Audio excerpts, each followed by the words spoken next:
Ponencia de Hernán Olano, el origen hispalense de nuestra normatividad. El presente estudio corresponde a una revisión que refleja el estado del arte sobre las máximas de San Isidoro de Sevilla, conocido como el etimólogo santo, en relación con el derecho, el cual se desarrolla dentro de la línea de investigación en historia de las instituciones y motivado en que la obra del santo jurista no posee un índice temático ni alfabético que permita su análisis y citación más que al azar. Las implicaciones de algunas de las afirmaciones de San Isidoro de Sevilla nos llevan a recordar compilaciones de las reglas jurídicas o lo que se conoce como la Liber Regularum, sabiéndose que en el siglo I después de Cristo, el jurista romano Neracio Prisco junto con su hijo Celso, como representantes de la escuela proculeyana, escribieron un tratado de reglas tipo escolios,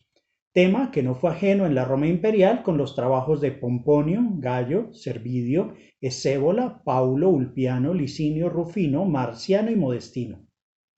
Sin embargo, la autoridad jurisprudencial tuvo una ligera caída hasta la época del emperador Anastasio en los años 497 al 499, cuando se volvió al imponer regulas, a imponer las reglas. Según un profesor español, un hito en la historia de las reglas jurídicas lo constituye el título 17 del libro 50 del Digesto en el año 533, que el emperador Justiniano, gran imitador de lo clásico, quiso dedicar a las reglas como broche de oro de su monumental compilación. Esa obra se llamó De Diversis Regulis Iuris Antiqui, con más de 200 aforismos que luego aparecieron parcialmente en la compilación realizada en el año 1265 por el rey Alfonso X el Sabio. Otras obras con compilaciones posteriores fueron las decretales de Gregorio IX en 1234, el Liber Sextus de Bonifacio VIII en 1298, las 88 reglas del civilista Dino de Mugüello en 1253 y más tarde, en plena Edad Media, los primeros libros de Brocarda, Brocardina o Generalia, los cuales dieron origen al método brocárdico, pues los brocardos, reglas o aforismos, eran ajustados a la época en la cual fue importante la selección de escolios, realizadas entre otros por Acurcio en el año 1227, por el boloñés Odofredo, por el francés Pierre de Bellepers, por Bartolo de Sassoferrato y su discípulo Baldo degli Ubaldi, y ya en la Edad Moderna por el juez inglés Henry de Bracton o Henry Bracton. Durante el Renacimiento son también de reseñar los Adagia del holandés Erasmo de Rotterdam, el libro del español Pedro de Dueñas, los aforismos contenidos en el Novum Organum del inglés Francis Bacon, el Tratado de Aforismos Tractatus de Justicia Universale sive de Fontibus Juris per aforismos del ginebrino Jacobo Godofredo, las principales máximas del Common Law en las Institutes of the Law of England del inglés Edward Coke, las Maxims of the Common Law de William Noy y los comentarios al derecho de Inglaterra de William Blackstone. Asimismo, el gran Johann Wolfgang Goethe publicó las Maximen und Reflexionen en Alemania. ¿Quién era San Isidoro de Sevilla? Al parecer, nació en Sevilla o en Cartago Espartaria, próxima a la actual Cartagena de España en el año 560 y murió en Sevilla el 4 de abril de 636. Siendo obispo de la capital hispalense. Según la tradición, al nacer, un enjambre de abejas se posó en su cabeza, lo cual anunció desde temprano la dulzura de su elocuencia. Era hijo de San Fulgencio y sus hermanos fueron Leandro y Florentina.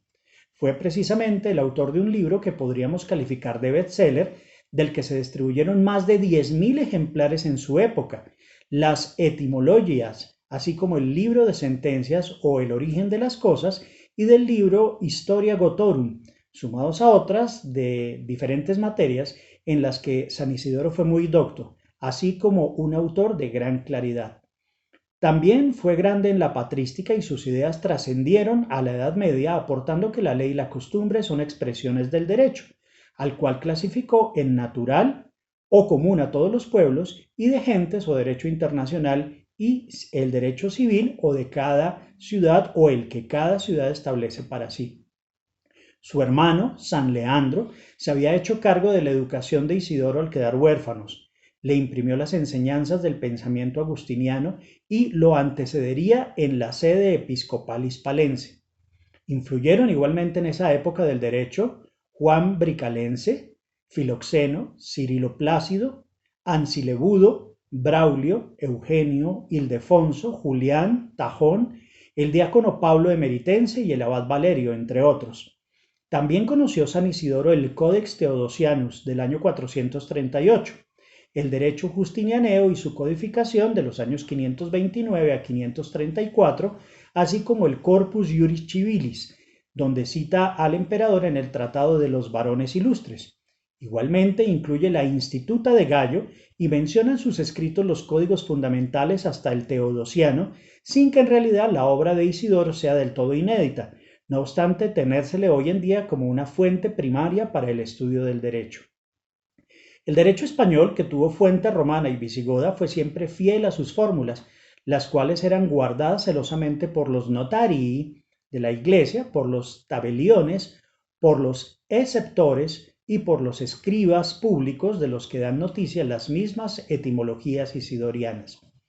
San Isidoro se formó leyendo el breviario de Alarico, así como el libro de Morales de San Gregorio Magno, quien tomó también enseñanzas de San Ireneo, y por tanto se decía que él tenía erudición divina y secular. De Gregorio recogió la idea de que el poder de los reyes tiene esencialmente una función represiva que hicieron necesaria los pecados de los hombres. Así, el uso del poder, bueno o malo, por parte de los príncipes, permite distinguir al rey constituido por voluntad de Dios del simple tirano, cuyo gobierno, asentado sobre fundamentos de violencia y opresión, es ilegal. Veía San Isidoro los malos gobiernos como un castigo de la providencia.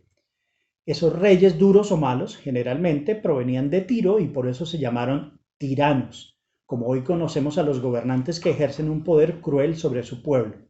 Y mucho antes que Carlomagno organizara militarmente lo que luego se convirtió en los títulos nobiliarios, aparecen en la obra isidoriana los princeps, el primero, el dux, caudillo, el que guía la batalla, el monarca, único en el cual radica el poder, los patricios, que son quienes deben proveer a la república como padres para con sus hijos, y los ciudadanos quienes viven formando una unidad,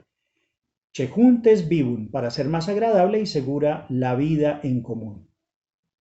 Ajeno a lo político y a lo jurídico, también definió la filosofía como el conocimiento de las cosas divinas y humanas unido al ejercicio de una vida recta, y la casa como el aposento de una familia, como las ciudades del pueblo, y la orbe es el domicilio del género humano. Definió las sentencias como manifestaciones de un consejo que derivan de sentir, por lo cual posee una importante dimensión humana. Y por eso los presuntuosos que hablan sin humildad lo hacen basado solo en la licencia, no en la experiencia vital, decía San Isidoro. El libro de las sentencias es el primer manual de doctrina y ética de la Iglesia Latina Occidental. También se llamó el libro del sumo bien, siendo escrito por los años 612 al 615 y se dividía en tres partes: una dogmática, otra moral y de ascética individual y una tercera de carácter social, influyendo en su redacción la Sagrada Escritura, los Santos Padres y la tradición clásica. Los libros de las sentencias escritos por San Isidoro tienen un doble mérito: el ser la primera obra de teología que hubo en el mundo católico en la cual se compilaron la mayor parte de los dogmas y de las verdades prácticas de moral, y que pudiera dársela, aunque impropiamente, el nombre de Suma de Teología Dogmática y Moral, y otro mérito no menor, que en ella está trazado el plan que adoptó para su suma el angélico doctor Santo Tomás de Aquino. Se compone de 3 libros la obra de las sentencias. El primer libro consta de 30 capítulos en los cuales se desarrolla un plan armónico donde esboza un plan de teología dogmática. En el segundo habla de teología moral en 44 capítulos y en el tercer libro, con 62 capítulos, continúa con los temas de teología moral.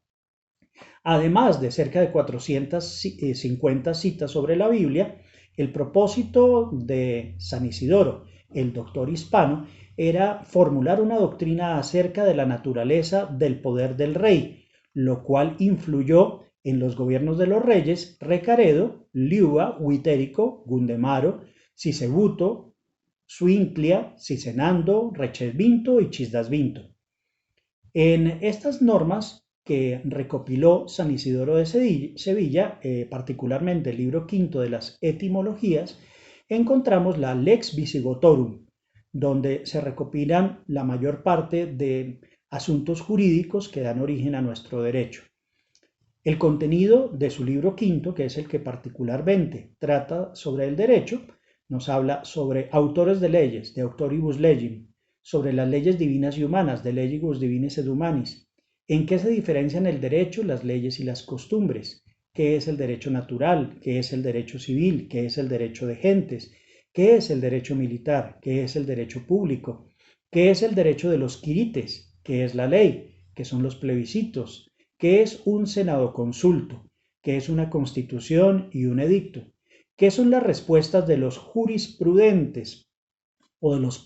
prudentes, quid responsa prudentium, sobre las leyes consulares y tribunicias, sobre la ley satura, sobre las leyes rodias, sobre los privilegios, qué poder tiene la ley, por qué se ha creado la ley, cómo debe hacerse la ley, sobre las causas judiciales, sobre los testigos, sobre los instrumentos legales, sobre las cosas, sobre los delitos consignados en la ley, sobre las penas establecidas en las leyes, sobre la palabra crónica, sobre los momentos y las horas en términos judiciales, los días, la noche, la semana, los meses, los solsticios y equinoccios, sobre las estaciones del año y sobre los años, sobre las olimpiadas, los lustros y jubileos, sobre los siglos y las edades y sobre la división de los tiempos para la aplicación jurídica. De los capítulos 2 al 18, en forma breve, el obispo sevillano expone aspectos sobre la ley y el derecho en materia divina, fas u orden sacro, y la ley humana, el ius, también llamado iustum, porque es justo. El derecho ius para San Isidoro es un término general y en cambio la ley, lex, es un caso particular. Pasa a distinguir el derecho, la ley o norma escrita y la costumbre o mos, mores, norma social, de la cual se deriva la consuetudo, que no es más que el derecho establecido por las normas no escritas que se acepta por ley cuando falta la ley.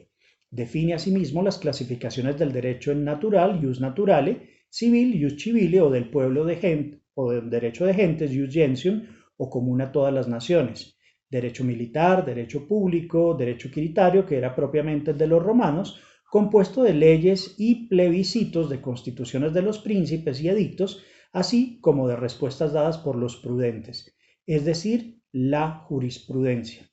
No podemos dejar de lado que San Isidoro establece en esta obra los instrumentos legales, de instrumentis legalibus, entre ellos el testamento, y explica los rituales, rite, así como también un buen número de instituciones jurídicas, como la nuncupatio, ius liberorum, codicilium creditio, fideicommissum, pactum, placitum o plazo, mandatum, mandato, ratum, emptio, benditio, donatio y condiciones y la estipulatio. En el capítulo 25 nos habla sobre las cosas, rebus, donde define la herencia, hereditas, como la cosa que a la muerte de uno va a parar a manos de otro, bien por haber sido legada en testamento o estar retenida en posesión. Habla de los saberes, del uso, del depósito, de las arras, del usufructo, de la usucapión, de la hipoteca, de la concesión, del precio en el comercio, de la integridad de la restitución, etc. Realmente la obra de San Isidoro tiene un gran contenido jurídico que vale la pena seguir estudiándolo. Y de todas las máximas valiosas que incluye dentro de su obra, voy a citar tan solo dos para cerrar el tiempo de la intervención. No juzguemos lo incierto hasta que venga el Señor, que saca lo oculto a la luz, que ilumina los ámbitos de las tinieblas, que manifiesta los consejos del corazón. Es peligroso juzgar a alguno por sospecha. Del juicio justo no apetezcas lucros temporales, y tu propia ley te es hecha para ti. El juicio que pones para los demás es el mismo que tú llevarás, pues en aquellos mismos en que juzgas has de ser condenado, y en la medida en que midieres serás medido. Considero que las sentencias isidorianas no han sido excluidas del derecho, y que más bien siguen teniendo un papel predominante para la construcción de las normas jurídicas, su interpretación y su aplicación.